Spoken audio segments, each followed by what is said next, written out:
ታብታባክ አሁን አልፏል ነው የምላችሁ። አሁን አልፏል።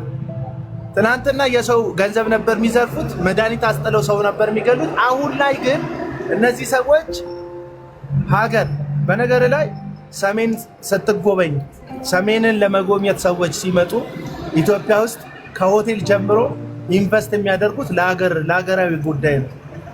የሚጠቀሙት ትራንስፖርት፣ የሚከራዩት መኪና፣ የአስጎብኚ ድርጅቶቻቸው የሚያስጎበኟቸው፣ ቋንቋ የሚተረጉሙላቸው፣ የሚያርፉባቸው ሆቴሎች፣ የሚገዟቸው እቃዎች፣ የተለያዩ ነገሮች ሀገሪቱ ውስጥ ሲገቡ ኢትዮጵያ ውስጥ ለመቆየት የሚከፍሉት ገንዘብ ሁሉ ዞሮ ዞሮ ለሀገር ግንባታ የሚጠቅም ገንዘብ ነው።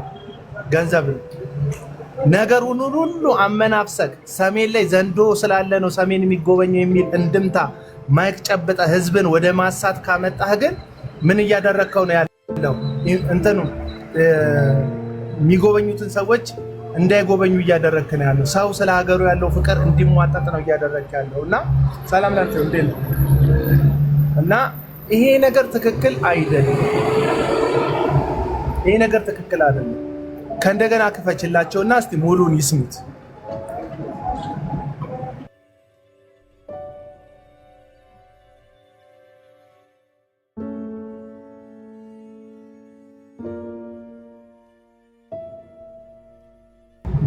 ጃልሴና ክፈች ውስጥ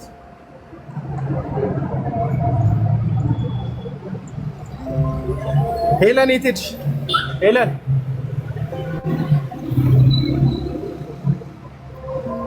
አይሰማም ወዳጆች። ሄለን እስክትመለስ ሀሳቤን ልቀጥል። ስለዚህ ምን እያልክ ነው ካላችሁኝ ከሰው ኪስ አልፈዋል። አሁን አገር ወደ ማጋጨት መጥተዋል። ይመስላል ስለሚወዱ የወላይታ ልብስ አድርገው ኢንተርቴን የሚያደርጉት የሲዳማ ባህል ልብስ አልብሰው ኮንፈረንስ ሲያዘጋጁ ሲዳማ መስለው የሚመጡት ስለሚወዱክ ይመስላል። ሌሎቻችሁ ሀዲያ ብትል ከምባታ ብትል ሌሎቻችሁ የእናንተን ባህላዊ ልብስ ሲለብሱ ባህላዊ ውዝዋዜዎቻችሁን መድረኮቻችሁ ላይ ሲወዛወዙ ስለሚወዷችሁ ባህላችሁን ስለሚቀበሉ ይመስላችኋል? አይደለም። ሰይጣን የብርሃንን መልአክ እንደሚመስል አገልጋዮቹም የጽድቅ አገልጋይ እንዲመስሉ ራሳቸውን ስለሚለውጡ ነው። ሰይጣን ተዋናይ ነው፣ አስመሳይ ነው። ልክ እሱን እንደሚያስመስለው ሁሉ እነዚህ ሰዎች አስመሳዮች ናቸው። ለዛ ነው ትናንትና በወላይታ ልብስና ጭፈራ አጊጦ ደምቆ ህዝቡን ዘይት ሽጦለት መዝብሮት ከወላይታ ምድር ገና እንደወረደ አዲስ አበባ የወለጋ ባህላዊ ልብስ ወይም ደግሞ የኦሮሚያ ባህላዊ ልብስ ለብሶ ኦሮምኛ መዝሙር እየዘመረ እዩ ጩፋ የለቀቀው ለዚህ ነው። ታርጌታቸው አንተን በሚያስደስት ነገር አንተን ኢንተርቴን አድርጎ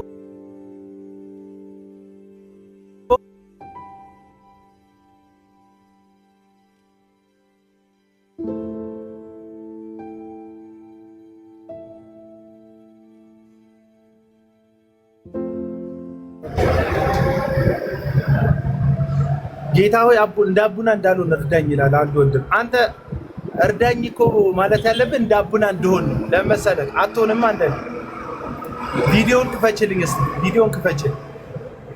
አሁንና ያሁኑ ነው ስጠራችሁ እኮ የለሽ ቃል ልቀበለው ትቼ ሶሪ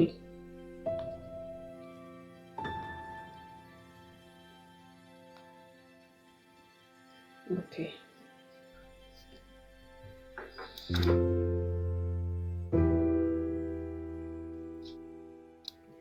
እኮ የስልኬ ማስታወቂያ ያስገባልና አቡታገዘ ጌታ ይጨርስ ችግር የለም።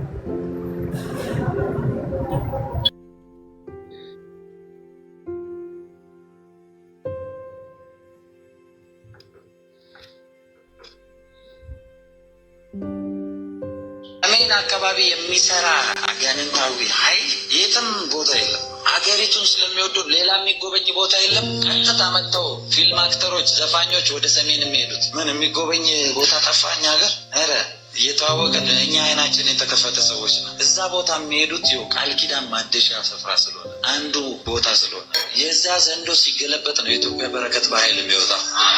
ደግሞ አምናለሁ ጊዜው ደርሷል። አሁን ጊዜው ደርሷል። አሁን ሲጠጣ የነበረ የለመደ መንፈስ ይገለበጣል። በኢየሱስ ይገለበጣል። በውስጥ ይገለበጣል። እና ውሸት ላይ ሰሜን አካባቢ የሚሰራ አጋንንት እኔ ስለሚሰራው መንፈስ ሳይሆን ሰሜን የሚጎበኘው ከዘንዶ አንጻር እንደሆነ መናገርና የኛ ሀገር ለምንድን ነው የማይጎበኘው ይላል። የት ሀገር ነው አንተ ያለኸው? ይሄ ጆሲ የሚባል ጀማሪ ጠንቋይ ነውና የት ሀገር ነው አንተ ያለኸው? ስንት ሀገር ነው ያለን እንዴ? ሰሜን ኢትዮጵያ የኛ ሀገር አይደለችም እንዴ?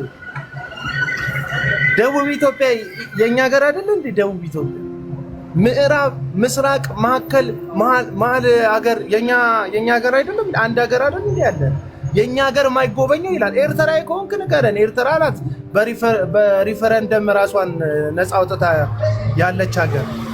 ኬንያዊ ከሆንክ ንገረን፣ ወይ ሶማሌ ከሆንክ ንገረን። ችግር የለውም። ሰሜን ኢትዮጵያ የኛ ሀገር አይደለም? የኛ ሀገር የማይጎበኘው ታዲያ ለምንድን ነው ይላል።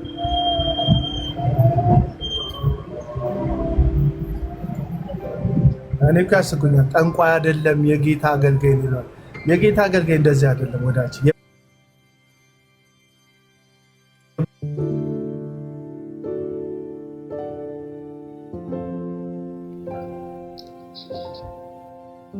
ስም እየጠራው ሜምበር እንድትሆኑ አደርጋችኋለሁ። ችግር የለውም።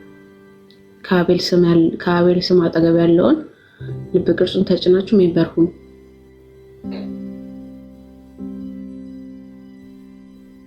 አቤል የማትወዱት በተለይ ሜምበር ሆኑት።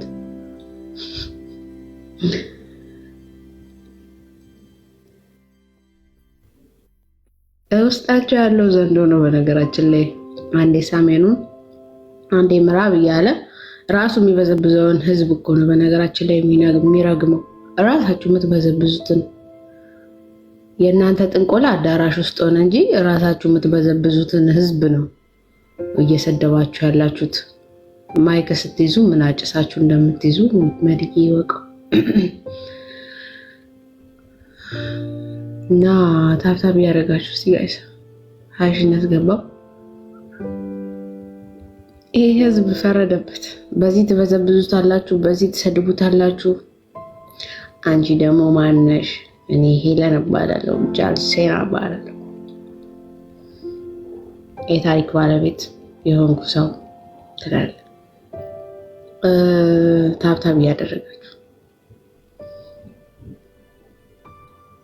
አሁን እናንተ የሰሜን ህዝብ በመሰደቡ ደስ ብሏችሁ ነው እግዚአብሔር ሰው ነው ምናምን እያላችሁ ያላችሁት አማንን ማነው አቤልን የምትቃወሙት? ስለዚህ እናንተ እንደ ሀገር ራሷ እንደ ህዝብ ራሷ አንቆጥራችሁም። ህዝብ ሲሰደብ ምንም የማይሰማችሁ ከሆነ ህዝብ የነውጡልን ከኢትዮጵያ። ህዝብ ሲረገም ሲሰደብ ህዝቤ ተሰደበ ብሎ የማይቆረቆር ህዝብ አይደለም። በነገራችን የትኛው ህዝብ አቤል አመጣህ ቀጥል ቃሩ እና እንዳልኳችሁ ነው። ሪያሊቲው ተቀበሉ። ሄኖክ ለምን ፈረጠጥክ? የጌታ ሰው የጌታ ባሪያ የጌታ ባሪያ ይፈረጠጣል። ለምን ፈረጠጥ? ለምን አሜሪካ ሮጠ ጠፋ? አቡ ምን እንዳለ ሰምተሃል? መጥቼ አገለግላችኋለሁ ሰላሌ አለ እኮ። እስቲ ወንድ ነው እሱ ይሄድ ሰላሌ። አይ ላገለግል ይችላል፣ ይምጣ። አሁን እኮ ምናልባት የሚቀጣውን ቅጣት እኮ ያን ያህል ከባድ ላይሆን ይችላል። እንደው ፍርድ ቤት ቢቀርብ ከዛ ቢጠየቅ ከዛ በገንዘብ ዋስ አሊያም ደግሞ በድርድር ፐብሊክ ፊገር ከመሆኑ ጋር ተያይዞ የቤተሰብ አስተዳደር መንግስት ወይም ፍርድ ቤት በገንዘብ ዋስ ሊፈታው የሚችልበት ሁኔታ ይኖራል እንደ ህጉ አግባብ። ግን ገባ ላመንበት ነገር እንታሰራለን፣ ለወንጌል ዋጋ እንከፍላለን ምናምን የሚሉ ሰዎች እናንተ እስር ቤት አስገብተው ራሳቸው የሚያመልጡበት ጉዳይ ግን ፌር አይደለም። ከዚህ በፊትም እዩ ጩፋ እንደዚሁ ፈርጥጦ አውሮፓ ሀገር ሄዶ ተደብቆ ነበረ። ራሱ ጀግና ስለ ኦርቶዶክስ ሲያወራ ስለሌላው ሲያወራ አየር ላይ ዘንዶ አለ ሲል አየር ላይ ያለው ዘንዶ አቤት አይላቸው ነገር በቃ ያለው አየር ላይ ነው ያለው በገባ የውሸት ትርክት እየፈጠሩ የውሸት ተዋናይ ሰይጣን አንተን ፈልጌ ላድን የመጣሁት ለወጋን የመጣሁት የሚል 5 ሚሊዮን ሰይጣን ነው ያለብኝ ምናምን የሚል ተከፋይ ድራማ ሰሪ እንደ መንግስቱ በለጠ አይነት ሰው ድራማ እያሰለጠኑ እንደ መስራት ቀላል አይደለም እና አሁን ነው ለአንደበቴ ጠባቂ አኑርልኝ ማለት አሁን ዝም ብላችሁ የምትቀባጥሩትን የምትናገሩትን ነገር ስለ ሀገሪቱ ራሱ በቃ እየተከተሉ የሚያወሩትን እኮ ሐሰት እኮ ደርሰንበታል። ልክ እንደ ሱራፌል አይነት ራሱ ጠቅላይ ሚኒስተሩ አዲስ ቤተ መንግስት አሰርቻለሁ ሲል ከ4 ኪሎ ሲወጣ ነው የኢትዮጵያ ዘንዶ የሚወጋ ይላል እና የእናንተ ዘንዶ እኮ ቅርንጫፉ በዛ። አንድ ዘንዶ እኮ ነው መጽሐፍ ቅዱስ ላይ ያለ አንድ ዘንዶ የቀድሞ እባብ ያሁኑ ዘንዶ አይደል? የቀድሞ እባብ ያሁኑ ዘንዶ ዲያብሎስ አንድ እኮ ነው። ከዛ በስሩ ደግሞ አላፍ አጋንንት አለ ሚርመሰመስ አጋንንት። የእናንተ ዘንዶ ግን ብዙ ነው። ወይ የምታረጉት ዘንዶ ካለ ንገሩ፣ በግላችሁ የምታረጉት ዘንዶ እንትን አቅጣጫ እየመረጠ የሚቀመጥ ዘንዶ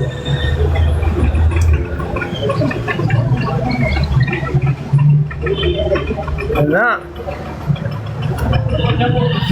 መንግስትም ልክ አሁን ከባህል ያፈነገጠ ለተናጋሪ የማይስማማ ሰው ብሎ ልክ እንደነ ሞንን አይነት ሰዎችን ማስተማሪያነት ደግሞ መጠየቅ ባለባቸው እንዲመረመሩ በፌደራል ፖሊስ ቁጥጥር ስር የሚውሉበት አግባብ ከተፈጠረ አሁን ደግሞ ህገወጥ ንግግር የሚናገሩ ነብይ ነን የሚሉ በስራቸው ብዙ ህዝብን አስተው የሚያስከትሉ ደግሞ ራሳቸውን እንደ መሪ የሚቆጥሩ ሰዎችንም በህግ ቁጥጥር ስር ወይም በህግ ተጠያቂነት ስር በማዋል ዛም ህግ የበላይ መሆኑን ህዝቡ እንዲረዳ ማድረግ አለበት ብዬ አስባለሁ። እንደ አንድ ኢትዮጵያዊ ለሀገሩን እንደሚወድና ለሀገሩ እንደሚያስብ ኢትዮጵያ ይሄን ነው ሪኮመንድ ማድረግ ኃላፊነት መውሰድ አለበት። ጆሲ ቡርቴ ትዝ ይልሻላ አሁን ታምራት በሚባለው ሰው ይቅርታ መድረክ ላይ ይቅርታ ተደርጎለት ምናምን አሁን ከእንደገና ወደ ሐሰት ትንቢቱ ዘው ብሎ የገባው ጆሲ አንድ ጊዜ ላይ በጣም ትንቢት ይናገር ነበር እና ምን ብሎ ተናገረ? ትንቢት ቤተ መንግስት አካባቢ ላይ ምናምን አብይ እንደዚህ ይሆናል፣ ጠቅላይ ሚኒስተሩ እንደዚህ ሲሆን አየው ምናምን አለ። ከዛ ወሰዱትና ደግመ እይ ብለው ቼክ ሲያደርጉት እናቴ ወዲያውኑ ነው በቃ ይቅርታ የላከው። ምንም ያየሁት ነገር የለም፣ ስህተት ነው የተሳሳትኩት፣ ይቅርታ አድርጉልኛል። ዝም ብላችሁ አስቡት እንጂ እውነተኛ አገልጋይ አየው ካለ በኋላ በመንግስት ተይዞ ጥያቄ ሲጠየቅ ወይም ደግሞ መንግስት አስገብቶ ቼክ ሲያደርገው የሚደርስበትን ቻሌንጅ ግራና ቀኝ መስቀለኛ ጥያቄ በአምላኩ ተማምኖ ማለፍ ሲገባው ይቅርታ ይጠይቃል። ጌታ ያሳየኝ ስህተት ነው ማለት እኮ ነው ይቅርታ መጠየቅ ማለት። ነብይ ከሆንክ ጠቅላይ ሚኒስተሩ ላይ አይደለም፣ ቤተ መንግስት ላይ አይደለም፣ የፈለግከው ላይ ትንቢት ልታይ ትችላለህ፣ አይመለከተን። ጌታ አሳየን ካልከን ግን እኛ የምናውቃቸው እውነተኛ ነቢያት አንገታቸውን በስለት የተቆረጡ እስከ ሞት ድረስ ለታየላቸው ራእይና ህልም የታመኑ መስዋዕትነት የከፈሉ ዋጋ የከፈሉ ናቸው እንጂ በየመንገዱ ንጉስ አሰረን ብለው ወይም ባለስልጣን ያዘን ብለው የተልፈሰፈሱ ሐሳብን የሚቀይሩ አይደሉም። እኛ የምናውቃቸው እውነተኛ የእግዚአብሔር ነቢያቶች አለቀ በቃ። እኛ ስለ ጠቅላይ ሚኒስተሩ ህልምና ራእይ አትያላል። አየው ያልከንን ግን እውነት እግዚአብሔር ከሆነ ያሳየክ ለዛ ነገር ጸንተ ምትታሰር ከሆነ ታሰርለት፣ ምትሞትለት ከሆነ ሙትለት እንጂ ይቅርታ የምትጠይቅ ከሆነ ባናት እየተተከልክ ማንም ሰው ይሄንን ሊል ይችላል። ማንም መንገደኛ ነብይ ነኝ ያላለ ተራ ግለሰብ እንደናንተ ዘላብዶ ትንሽ አንድ ሁለት ጀጥ ሲደረግ ይቅርታ አድርጉልኝ ያየው መስሎኝ ነው ብሎ ይቅርታ መጠየቅ ይችላል እንደናንተ።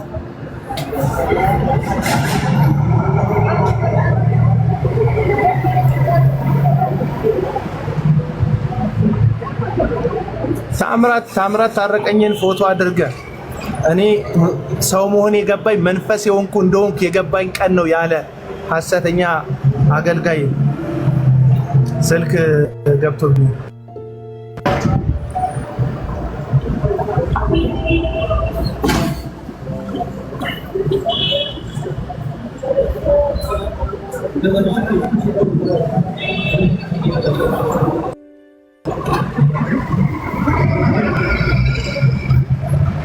እና በየቅያሱ ሐሳብ የምትቀይሩ ከሆነ ቢቀርባችሁ ይሻላል። ነብይ ነን ምናምን ብላችሁ መዘላበዱን ተው።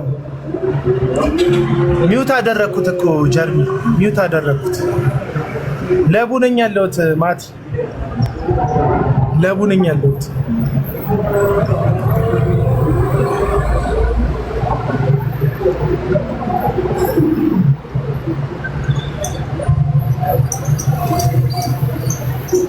እና አሁን ሄኖክ ጄፒኤስ ለወንጌል ብሎ ነው የፈረጠጠው።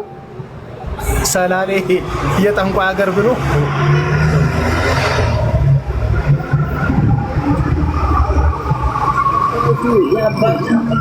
አምልጥ ብሎታል።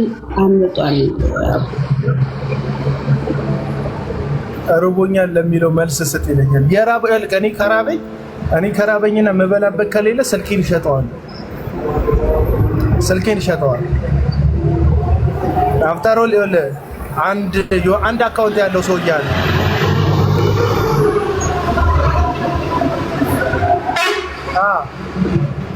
ኦርቶዶክስ ቤት ሙስሊም ነኝ ባላህ ስጡኝ ይላል። ኦርቶዶክስና ፕሮቴስታንቱ ቤት ገብቶና ፕሮቴስታንት ላይቭን የሚከታተሉ ፕሮቴስታንቶችና እንትኖች ሲያዩት ለሌላ ቤተ እምነት ረዳን እኛ በቃ እንደ ጽድቅ ይቆጠርልናል ብለው እንዲያስቡ ማለት ነው።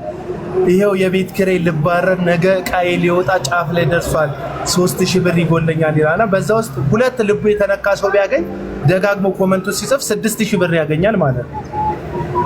ገንዘቡን አነስ ስታደርገው ደግሞ 10 ሰው ልቡ ቢነካ አሁን 120 አይደል ያለው ወደ ሺህ ከምናምን በላይ ብር ያገኛል ማለት ነው።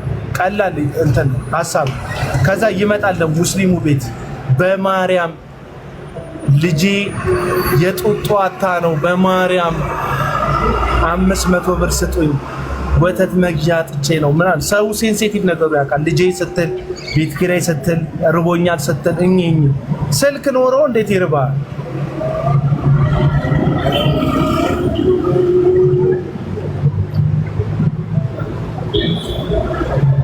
ሪያሊቲውን ነው የምነግራችሁ። እና ለማንኛውም የሚመች ቦታ ሆኜ ይሄን ነገር ደግሜ ይገባበታል። ማታ ከተመቸኝ እገባለሁ፣ ካልተመቸኝ አልተመቸኝም ነው።